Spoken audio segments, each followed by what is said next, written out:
ఈ సినిమాలో నల్లధనం గురించి చెప్తున్నారు. ఈ దేశంలో మొత్తం కార్పొరేట్ వ్యవస్థ దగ్గరనే నల్లధనం ఉన్నది. ఈ సినిమా మీరు ఏ ధనంతో సినిమా తీశారు? బ్రదర్ ఆగండి ఒక్క నిమిషం, వినండి వినండి. ఇప్పుడు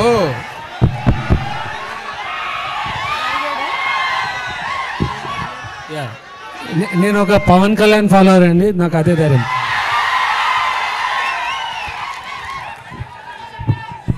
సార్ ఒక క్వశ్చన్, మీరు ఈ రీమేక్స్ మీకే ఈ రీమేక్స్ ఇప్పుడు ఆపేస్తారా, లేకపోతే ఇంకా కంటిన్యూ ఇలాగే రీమేక్స్ చేస్తుంటారా? సినిమాలన్నీ కూడా రీమేక్ చేస్తున్నారు కదా, మీకు రీమేక్ డైరెక్టర్ అనే పేరు సోషల్ మీడియాలో బాగా. Thank you for the complement. అన్ని బ్లాక్ బస్టర్ కొట్టారు మీరు. హిట్ సక్సెస్ గురించి కాదండి, హిట్ సక్సెస్ గురించి కాదు. Thank you for asking this. నేనే చెప్దాం అనుకున్నా, బట్ నాకు సరైన సందర్భం రాలేదు. ఒక సినిమా తీయడానికి ఒక నవల అవ్వచ్చు, ఒక కథ అవ్వచ్చు, ఒక పద్యం అవ్వచ్చు, ఎక్కడో వచ్చిన ఒక పేపర్లో ఒక న్యూస్ అవ్వచ్చు, ఏదో ఒకటి ఇన్స్పిరేషన్ ఉంటుంది. దీని నుంచి ఒక సినిమా ఫామ్ అవుతుంది.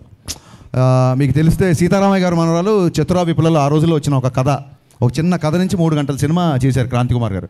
సో ఒక సినిమాకి లేదా మనం ట్రైన్లో వెళ్తున్నప్పుడు ఎవడో మనకు తగిలిన ఒక క్యారెక్టర్ అవ్వచ్చు, లేదా ఎక్కడో సిన్సియర్ పోలీస్ ఆఫీసర్ అవ్వచ్చు, లేదా మీలాంటి సిన్సియర్ జర్నలిస్ట్ అవ్వచ్చు. సో ఒక సినిమా తీయడానికి ఒక క్యారెక్టర్ కానీ ఒక వస్తువు ఏదో ఒకటి ఇన్స్పిరేషన్ ఉంటుంది.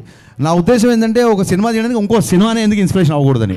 అండ్ కమింగ్ టు రీమేక్ అంటారా, నిజంగా నా సినిమాలు దబంగ్ చూసి, గబ్బర్ సింగ్ చూసిన వాళ్ళు, జిగర్ తండా చూసిన వాళ్ళు, ఇతను రీమేక్ అని అన్నాడు అనుకోండి, వాళ్ళ సినిమా